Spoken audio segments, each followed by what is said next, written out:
Bir taşın aynı anda iki veya daha fazla rakip taşı tehdit etmesine çatal atma denir.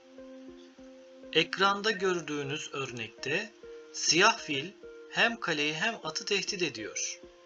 Rakip tek hamlede saldırıya uğrayan iki taşını birden kurtaramayacağı için çatal atmak çok etkili bir hamledir. Bu örnekte ise at hem kaleyi hem de veziri aynı anda tehdit ediyor. Çatal atmada en çok kullanılan taş attır. Çünkü rakip çatalın önüne geçmek için araya taş koysa bile at diğer taşların üzerinden atlayabileceği için bundan etkilenmez.